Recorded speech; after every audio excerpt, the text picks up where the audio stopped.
3K. My niggas the hot topic when we hit the streets. Paparazzi photoshopping, I can't get no peace. What's up, fight fans? It's your man 3K the Boss, aka Mr. Two Hands Up. Fah, fah. You know what it is. Coming here today to talk to y'all about a little bit more boxing news, man. As we all know, that Andy Ruiz and Anthony Joshua have been on a 3-press tour. Saudi Arabia, London and New York, I believe it was. Don't quote me on that. Yeah, man. Kid been out the loop for a little bit, about a week and a half, man. You already know how it goes, like happening, etc., etc. But let's talk about Anthony Joshua. Let's talk about the demeanor. Let's talk about the way he looked at the press conference. Let's talk about Andy Ruiz. We're just going to talk about the press conference 1, press conference 2, highlight a couple of things. Well, let's start off. There's nothing really to fucking highlight, man. The press conference was what it was.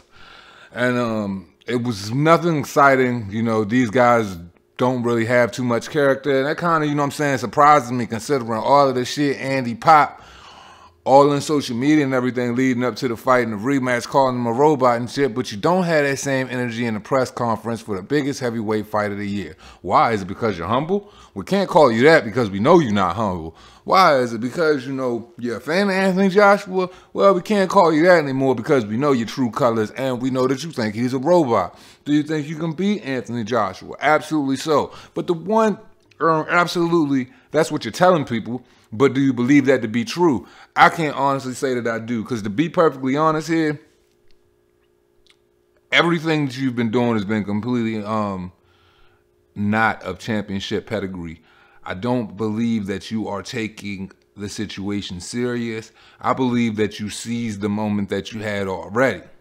So for me personally, looking at this press conference, all of my attention, as I'm sure the rest of the world of true boxing fans, not casual overnight Andy Ruiz fans, we're more paying attention to the demeanor of Anthony Joshua since we both got them in the same room at one time. So for me personally, I felt as though I saw one guy very focused and I saw one individual was nervous. Talking about press conference 1. The guy who was extremely focused and in championship mode, Anthony Joshua. Clearly didn't have much to say, jaws tight, feel like probably was chipping his damn teeth. He was clenching his jaw so damn hard because that's how much he wants to get back in the ring. I guarantee if you gave them boys a ring today right now and set a time, them boys will jump in it. And I guarantee they'll probably sell some fucking tickets because, you know, hey, that's how big this fight is. That's the magnitude of the fight. And considering how big the fight has gotten, we have to honestly take a step back from the presser, take a step back from everything that we all wanted out of Anthony Joshua. And let's look at some of the earlier things that I was saying about Andy Ruiz, how he had fast hands, how he was one of the most underrated heavyweights and not a lot of people wanted to get in the ring with him. And I told you guys this would be a great fight. And it turned out to be a great fight, even though it didn't go the way you guys wanted it to. It gave boxing something more to talk about. And if you guys have been following my channel, you guys know that the whole three-headed monster division shit is a figment of our imagination. And I get tired of hearing that whole bullshit just talked about and overly bloviated over and over and over again. So when Andy Ruiz beat Anthony Joshua, we can call it a fluke. We can say, you know, we know lightning doesn't strike in the same place twice. We can look at what happened to Oliver McCall. We can look at what happened to Hasim Rockman. And I could kind of, for me personally, I could look to say that I know what's going to happen in the near and distant future because I know how Anthony Joshua operates when he feels as though he is under pressure to perform. He always feels as though he's under pressure to perform considering, you know, you revitalized the whole division, the most popular division in boxing. But he has something to focus on, and we spoke on that. So, if Anthony Joshua would have won that fight, everybody would have been singing the Deontay Wilder song, singing the Tyson Fury song, trying to chase down ghosts. Because that's what we're doing in the heavyweight division right now. We are chasing ghosts. We're chasing the ghost of Deontay Wilder. We're chasing the ghost of Tyson Fury while they are chasing guys that shouldn't even be in the boxing, that shouldn't even share space with champions. Now, it's funny how, these guys want to, fight each other. They want to use each other, become butt buddies, boost each other's profile and get that up, and they can't do it on their own. And as I've always told you guys, there's not many stars in boxing, and the reason that Deontay Wilder and the reason why Tyson Fury are pretty much coming together and they're trying to blacklist Anthony Joshua because they want the stardom that he has. They crave it ever so deeply. So, there's an old saying. Enemy of my enemy makes you my friend. So the Joshua, Fury, Wilder, all being, enemies of one another in the sport, in the workforce, in the workplace the work environment, I should say, that they are in. Those individuals I would have to consider enemies, hypothetically speaking, because, it's a combat sport. So, Deontay Wilder and Tyson Fury are doing the enemy of my enemy makes you my friend kind of thing. But the thing about that is, Andy Ruiz did something that shocked the world. He knocked out Anthony Joshua, and that propelled a bigger conversation in boxing other than one of us chasing ghosts, figments of our imagination, people that happen to be real, but people that we aren't ever going to get to see perform in the ring. Because when it boils down to this, and I will let you know, as I always do, to know where I'm going, you got to know where I'm coming from. So I'm letting you know where the fuck I'm coming from right now, as we always do on a two-hand show. And once again, God, it feels good to be back. This is where I'm going. If you turn down a 9-figure deal and you are offered $120 million and you got paid roughly less than, I would say, 45% of what you could have made, I would say about, you got paid about 45% of what you could have made fighting Dominic Brazil when you turned down $120 million to fight Anthony Joshua. And it ain't even about the belts no more, baby. According to you, that lets me know that you're in no rush, in no way, shape, or form to even fight him. I will go back to the press conference in a minute. But these guys have all intertwined themselves and weaved the timeline to where we all have to mutually converse about these 4 individuals. 3 of them are completely obsolete in my mind. Well, I would have to say 2. Andy Ruiz is a relevant conversation because this is the task at hand right now for Anthony Joshua. But irrelevant they are. Deontay Wilder talked all that shit. He didn't want no smoke with Anthony Joshua. But now all of a sudden that Andy Ruiz has the belts, I would have to say Andy Ruiz has 2 credible belts of 4, because we all know that the PBC doesn't recognize the WBO because one man at 147 has a whole freaking organization shook that they are trying to discredit one of the most prestigious belts in boxing, that being the WBO. So Andy Ruiz is only recognized as a 2-time unified champ because his own boxing outfit won't recognize it, but the rest of the world does. So, with that being said, Deontay Wilder takes it upon himself to go from not being willing to jump in the ring with Anthony Joshua for an unfathomable amount of money, because he ain't even worth that. If you can't even fill out the Barclays, you don't deserve 9 figures. Let me say that again if you didn't hear me. If you cannot fill up the fucking Barclays Center where you have constantly performed and knocked a bunch of bums out who graced the ring with you, you're not worth 9 figures. But the most overrated, most fucking chinny guy in fucking boxing, Deontay Wilder, but everybody believes that Anthony Joshua has the chin of a baby deer. Well, let's be honest here. Deontay Wilder don't have no chin.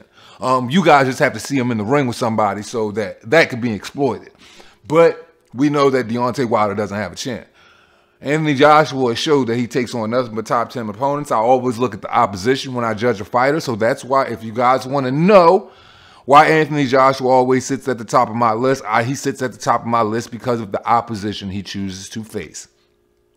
So now Deontay Wilder want to talk all of this shit about, you know, whoever runs between Andy Ruiz and Anthony Joshua, you want to get in there for the undisputed match. If he is truthfully speaking, and that does take place, you want to know why that is? Because he's thirsty to get the purse that eluded him, considering that Showtime made all of these offers and saying they had this lucrative offer and this lucrative deal for him, but really it only amounted to Deontay Wilder being in a fucking 2-minute clip on fucking Billions on Showtime, fighting Dominic Breazeale, and nothing else amounted after that. Anthony Joshua and Andy Ruiz is the reason why the Luis Ortiz match is on hold. And as I told you, that fight was not going to happen until after the aftermath of Anthony Joshua and Andy Ruiz. It would only make sense. Luis Ortiz, even though in his old age, is too dangerous for Deontay Wilder, even though he knocked him out. I'm just saying that to just the technical skill set and who was more superior in the sweet science, and that would be Luis Ortiz. He just gassed himself out. Man, they let fucking Deontay Wilder go out for a coffee break while he was dizzy and so many other things.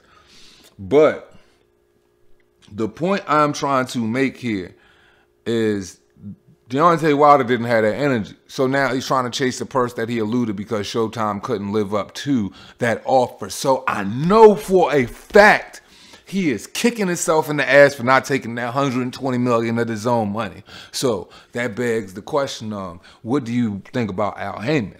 And I'm sorry, and even if I was with an organization like the PBC and they're not recognizing prestigious belts, they're not recognizing champions, they're only recognizing their outfit, I would have to say, as a fighter, as a professional fighter, that would have to be a problem for me. I would have to leave an organization like that. I wouldn't want no parts of it because, you know, in sports, you know, you're supposed to bring honor to the game, as I always preach.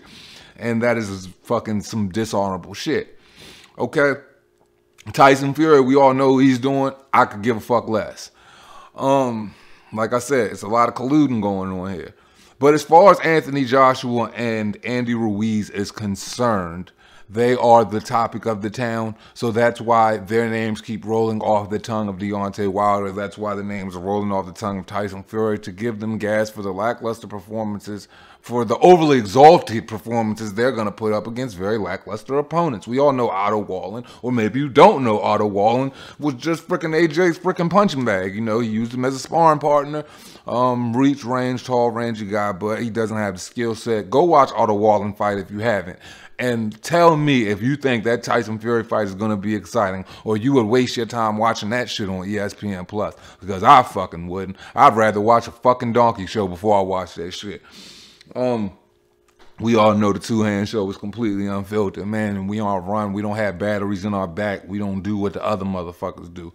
So I will continue. Let's speak on, you know, the press conference with, back to the press conference. The look of fear happened to be on Andy Ruiz's face. I would say that he was nervous on the first press conference, the second press conference, and the face-off. He said something to Anthony Joshua. I would like to know what he said. He kind of shook his head. And what I took from that is saying, like, yo, you ain't getting these belts back type shit. But the only thing that I could highlight on Andy Ruiz's point of view, from Andy Ruiz's point of view, that I happen to take in as I assessed the press conference, was the fact that Andy Ruiz had to bring up the fact of all the so-called rumors of people saying he's not training. Well, how can it be a rumor, sir, if Manny Robles is telling us you're not training and you're the biggest enemy to yourself? What, you thought because it came on Viva Telemundo we wouldn't find out the information? Well, the worldwide internet and cameras all over the world, we find out everything, so we don't miss a beat. Tyson Fury, he keeps, regardless of what Tyson Fury does, he might be a lot of jokes in the media, but he's very hard, he's hard work, and he's dedicated when it comes to that gym. I mean, look at his body, look to where he was, and look at how he revitalized himself when fighting Deontay Wilder, because he knew Deontay Wilder was an easy touch. So that should tell you a lot about Wilder. Now, when I sit back and think of the fact that, you know, several people are saying Andy Ruiz isn't training. Andy Ruiz's trainer isn't saying he isn't training. The boxing world is speaking on this, considering once again this is the biggest fight of the year. This is the fight that the whole world will stand still. The world will stand still on its axis for this rematch, for this clash on the dunes. Even though I'd have to say the Saudi Arabia setup does feel kind of weird, don't it? It doesn't have really had that boxing vibe. It ain't really giving you that energy you're looking for. So many other things, but it's what we have. The energy is going to be when both of those guys walk in the ring, and the card that Matchroom and DAZN is going to put together, because I know it's going to be a phenomenal card. Now, back to Andy Ruiz and the fact that he brought up not training. That lets me know 100% that it bothered you, because it is the absolute truth. And when it comes to truth, and when it comes to millennials, and it comes to people in general, the truth shall, there's two things when it comes to the truth. The truth shall set you free, and ultimately, the truth hurts when it is in depiction of you. And that's why Andy Ruiz brought that up, because it's the truth, and he wants to assure fans that he's doing all he can. And then he had the audacity to say that he didn't train, he didn't really get to train for the first fight. Bruh, you had a 15-week camp. To say that you were going to get your weight down fucking as fat as you are to 255, by the time the fight comes around and you're going to be in better fucking shape, it's not going to do you any good. Andy Ruiz, you got to stick to what made you who you are, bruh. Man, don't go chasing waterfalls, my nigga. Stick to the rivers and the lakes that you used to.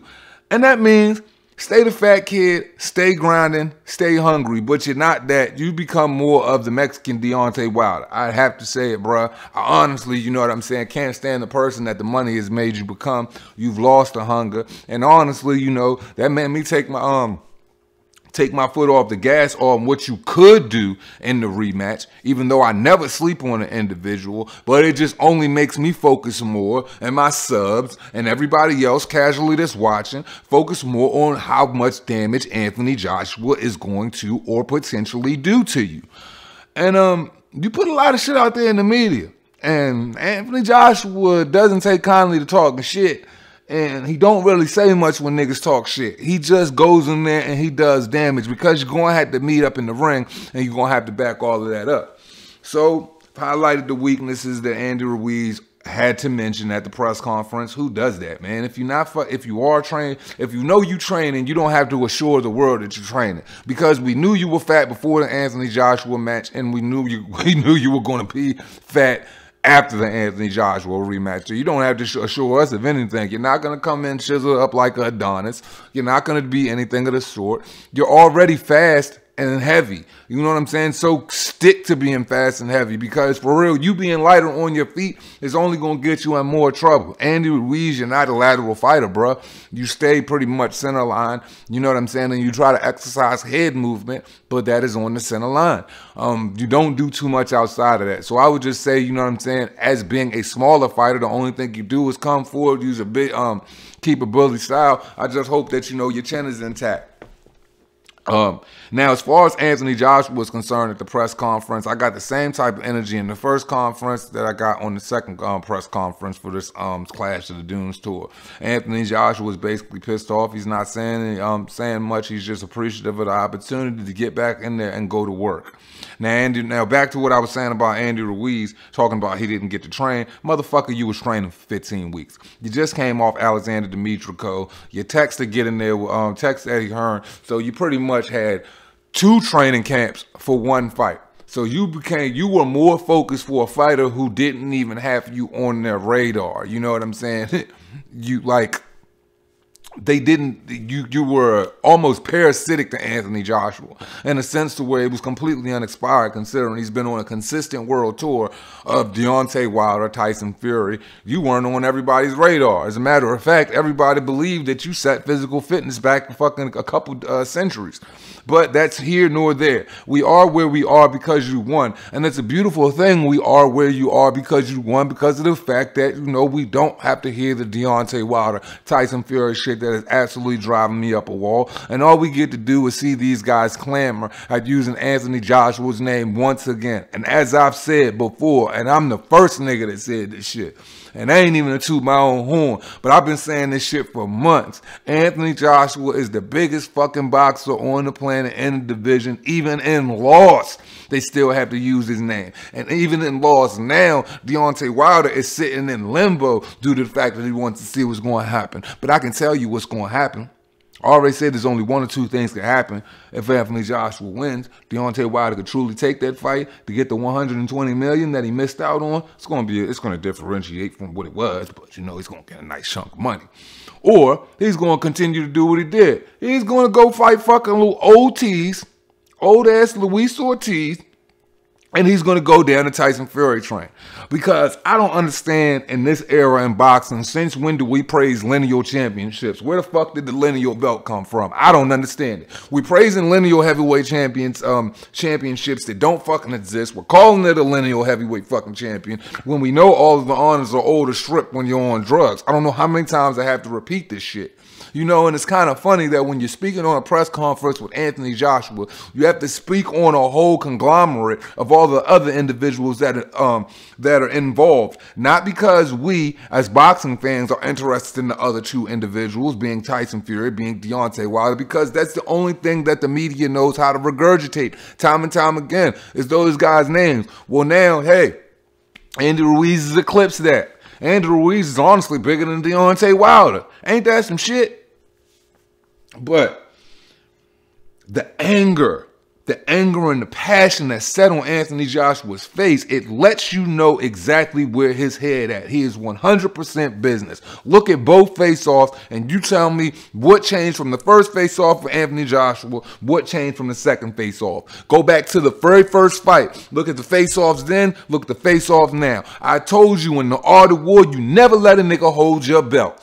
Anthony Joshua was fucking brewing with malicious intent to fucking crush that nigga when he seen him with those belts, and the fact that Andrew Ruiz was sitting on the champion side of the press conference table and damn Anthony Joshua was sitting on the fucking challenger side of the table. He's like, oh shit, this is an uncomfortable, awkward position that I don't have to be in. And the difference between catching a loss, carrying yourself like a champion, you know, and holding your head high in loss, losing your belts, and then completely just disappearing from your grasp and moving on as the former unified heavyweight champion. The difference is when you're at the press conference and you know that you're a champion, you know that you put all the work in, you know that you revived the division. You got to look at Andy Ruiz with those belts, knowing he said all of the things he said, knowing he's been on all the bullshit he's been on, trying to hold up the fucking fight, trying to just disrespect you and chastise you in every way, because now he's become of notable mention on the PBC no smoke train. He decides now that he wants to start opening his mouth and he want to pop fly. So now Anthony Joshua, knowing that, what the fuck does Anthony Joshua want to do other than crush this nigga? That's all he wants to do. Boxing is very exciting right now. It is very exciting. And I'm almost happy that I had to take the foot off the gas to stop having these conversations with you guys, because this is what boxing has turned into. It has turned into something exciting for me. You can hear it resonating from my voice as I'm talking to y'all motherfuckers right now, that I'm excited about boxing. I'm excited about what's going on. I disapprove of all of the frauds in the sport. I disapprove of the fraud figureheads that are of the PBC organization that don't recognize the WBO. How do you feel about that, Andy? I just disagree with all of the bullshit in the sport. I disagree with the bullshit triangle theory. Throw all of that shit out. Throw all of that shit out. Throw it in the bucket, because it means absolutely nothing. What matters is what's done in this sport to elevate the sport of boxing. And we can only elevate the sport of boxing if y'all motherfuckers do as the great Mills Lane once said in the ring, as he's fucking refed over thousands of heavyweight fights, thousands, you know what I'm saying, thousands of championship fights, until you get it on. And we need y'all to get it on. We need this to be the spectacle that we know it's going to be. We need individuals of other outfits to make spectacles that we know it's going to be. I'm looking at the 140, I'm looking at the 135 division with Tank Davis moving up. I'm looking at Devin Haney about to fight Abdulaev. for, you know, the mandatory position at one of the 3 belts that Lomachenko has. And I'm telling you, in my opinion, you can feel however you want to feel. Devin Haney's the one guy that can beat Lomachenko. He's the one guy that will beat Lomachenko. You know, he's not going to get a mandatory shot right away. It's going to take some time. He's going to have fights in between that. But I'm telling you, that's going to be the biggest and it's going to be the toughest fight of Lomachenko's career. And I mean, if you guys think that Devin Haney don't got a shot, I mean, shit. Devin Haney got height like Luke Campbell. And Devin Haney got better hands than Luke Campbell. He's got the amateur pedigree. He's got the movement. He's got the hand speed and everything. He's just worlds better than Luke Campbell. And look at what Luke Campbell did to Lomachenko. But this isn't a triangle theory. I always judge fighters based on their skill set. Lomachenko has an exceptional skill set, deserves where he needs to be at. Devin Haney has an exceptional skill set, and he deserves to be where he's at. Devin Haney has already stated that he is happy to be where he is in his career, and he's pictured being at this point. That's championship pedigree. Deontay Wilder says, you speak it, believe it, receive it. Tunde Ajayi, and I know these guys are 2 freaking clowns, says, dream it, believe it, become it.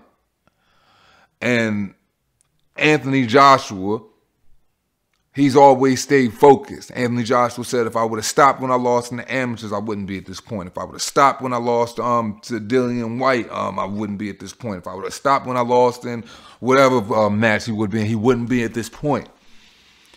Anthony Joshua eats, sleeps, shits, and breathes this. Andy Ruiz, on the other hand, at the press conference, he used to eat, sleep, and shit and breathe boxing. It seems like we're living on his father. I see a proud father sitting next to Andy Ruiz. I see a proud father that's very happy at what his son accomplished, the dream that they tried to accomplish since they were 6 years old. I've seen that dream be accomplished, and I see Andy Ruiz not aspiring to be anything else. I always highlight the fact that he was about to commit suicide when he was with Top Rank, and he was basically in limbo, and he was in boxing purgatory, I should say, not having any opponents, not getting any purses, not to know what to do with his career. But the dream was fulfilled. But he never focused on what to do after the dream was fulfilled. What comes next? He signed a contract, but he acted completely naive to the rematch clause. So an individual that was acting completely naive to a rematch clause, acting like they don't understand how business works, acting like they ushered themselves by putting in that work to get in that position, instead of coming humbly, saving face, and stepping up where others messed up and where others who could have been in that position.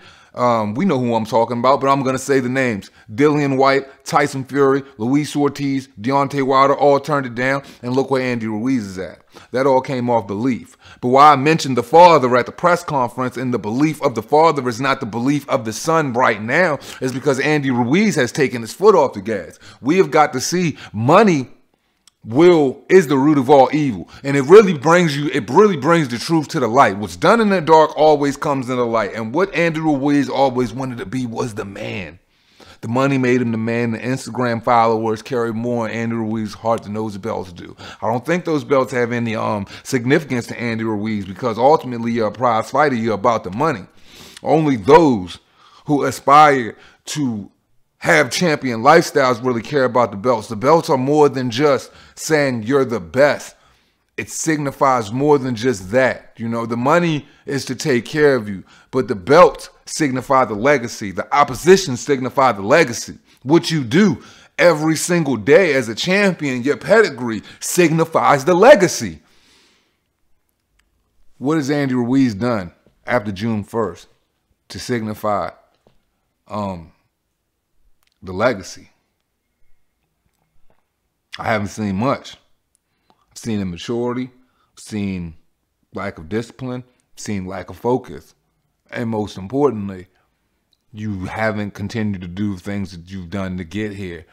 Over 100 amateur fights, grinding hard since you were 6. So now I see the father having the belief that the son should have as he's sitting at the press conference. He probably looked at the first presser and realized that he looked nervous. Seemed kind of intimidated. Seemed like he wasn't happy to be there. Seemed like all of the jokes and all of the bullshit little kid games he was playing on Twitter, on Instagram, all through the media and all of that shit is catching up. So he said, shit, I got to make sure that my demeanor is right. Got to make sure that I look strong on screen. Got to make sure that I'm that guy when I go out there this time. Look at the way AJ looked. That probably made him fucking nervous. Probably made him feel like he had to stand up and do something differently. I haven't watched the third press conference yet, but I'm interested to see what's going to take place next, how they will take place. Really, these press conferences don't mean shit to me. The press conference that really matters are the press conference that are leading when you're only weeks away from the fight. Fight week is what's really going to matter. When the tension is at an all-time high, when we have fight week. When you went that last week, you know, when Deontay Wilder goes into his alter ego and he goes into bronze bomber mode, and on the low ski, Anthony Joshua might go into big Femi mode, and Andy Ruiz goes into the destroyer mode. That's when it really matters. So these press conferences are kind of obsolete to the bigger picture that we are leading up to, which is the fight, which is only taking place and which is only a few months away. Can you believe how fast time is flying?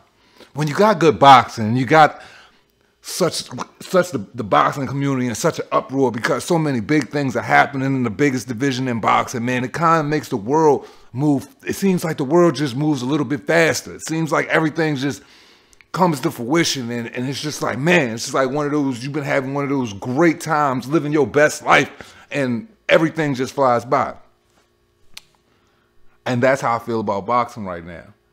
The little break that I've had that's taking place is only, you know what I'm saying, added fire to the conversations that I'm having with you guys, man. Like I said, man, the tension, you know, is going to be epic in the presses, man. And like I said, man, I would truly love to know what Andy Ruiz said to Anthony Joshua in that second face-off. You know, when he tried to find his nuts and all of that shit and act like, you know what I mean, he really the big dog stomping in the yard. But as I've stated before, are the beliefs of the father at this point are the same beliefs as the son.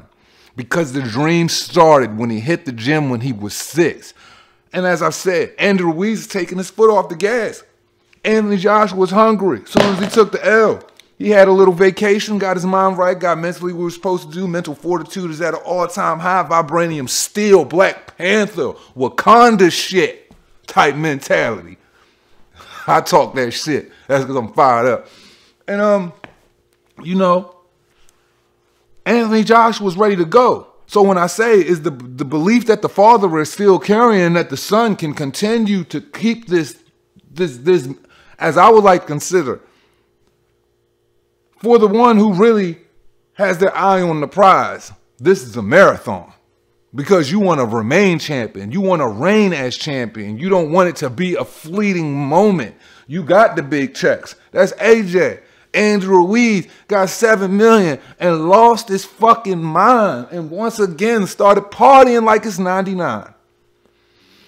Anthony Joshua ain't in that mode. Anthony Joshua's training. We all know what's what. Just continue to read between the lines. But regardless of whatever, this is a very, very, very magnetic, energetic event. This is going to put on. This is going to be one fucking great event. I just truly hope for Andy Ruiz's sake that the beliefs of the father that he had when he put you in the gym at 6 are the same as the son's. Because I believe he took his foot off the gas once he won those belts. Because what was his dream? As a fighter, you have to ask yourself, what was your dream? To become heavyweight, to become the first Mexican-American champion of the world. Okay, you did that. What's next? It seems like everything is starting to plateau. Will things change? Will he continue to show that hunger? Will he get in the gym and train hard? Because I don't believe 255 is going to be the answer. I believe the mental headspace that you're in, the hand speed that carried you, the weight that carried you, is the space you're supposed to be in. Because Anthony Joshua is of chameleon skin right now. You don't know what mind state Anthony Joshua in. That is why I always tell people, whether it's in the street, whether it's in the office, whether it's in anything that you're doing in business and in life, loose lips sink ships. And you should never underestimate the other guy's greed. And I was speaking, Anthony Joshua has done that. Anthony Joshua has done that. He never wants to do it again, man. If you seen the look on the nigga's face, man, I'm telling you, man, he's breathing fire, man. Clenching his fucking jaw so hard, man, he probably chipped some damn teeth, man. He won it all back, and he is willing to do whatever the fuck he has to do to get it all back. The man is ready to go out on his shield. That's what it means to be a fighter, man. It's bigger than just winning the belts, man. Championship pedigree. You have to walk, to have a champion's pedigree, man, you have to walk that shit how you talk it. You got to spit it how you live it. You got to be like that 24/7. And I don't know if Andy Ruiz is ready for all of that. And if he is, if lightning strikes in the same place twice, I will be the first to admit that I was wrong. That I was wrong. Anything could happen. Kind of like my favorite fucking football movie, Any Given Sunday, man. On any given Saturday night, anybody can catch that L on fight night, man. But I just believe Anthony Joshua wants it a little bit more than Andy Ruiz, because when you have something and you lose it, and you know what it feels like to be out of your possession, you know how you feel about yourself, you want that shit back. You put in all the work to get it, man. He just grabbed it off of you. You went all around the world grabbing that shit with Deontay Wilder, with Tyson Fury, when none of those guys had to put in that work to get it. But you. Tyson Fury, in my opinion, was more gifted the belts because Klitschko didn't really throw his hands. And I will continue to say that. But Anthony Joshua has been throwing his hands. And his wordplay has matched his actions. So I'm a firm believer in actions speak louder than words. We already know what Anthony Joshua tells us. We know what Andy Ruiz has been telling us. But the only thing we can do is see what is going to take place on fight night. So will the 255 help him? I don't know. Will getting lighter help him? I don't know, because he already has the hand speed. I just truly believe that he is lost. Manny Robles tried to help him find himself, and it's a little too late. Might be a little too late. Because everyone in your camp is starting to speak on the things that you're not doing. And that's never a good thing. You don't need vendettas in the camp, bro. But, man, I'm just excited, man. I know I've probably been sitting here talking for an extremely long amount of time. Like I said, man, sorry to be away. You know what I'm saying? A lot's been going on. I know I've been languid with my approach when it comes to this boxing shit. That's just because, man, life happens, man. But I promise you, I'm going to kick it back up. I'm going through the process. I'm about to go through a whole move and shit. There's been a lot going on, man. But I am so excited about December 7th, man. We got other fights coming up. Sean Porter, Errol Spence. Manufactured fighter run Errol Spence, Sean Porter, who's been in the ring with some dogs. I don't have my money on Sean Porter, but I do believe Sean Porter is going to perform a lot better and take Errol in the deep waters. Errol Spence has got himself caught up in some bullshit. But as far as Anthony Joshua and Andy Ruiz is concerned, we will have to see you on December 7th, man. And as we always say on the Two Hand Show when we close this motherfucker out, man, it costs you nothing to pay a nigga no mind. It's your man 3K the Boss, a.k.a. Mr. Two Hands Up. Fah Fah. You know what it is. Hey, man, we all might talk this boxing shit, but they don't talk that shit and kick that shit how I kick that shit, man. I just do it a little bit different, man. Respect.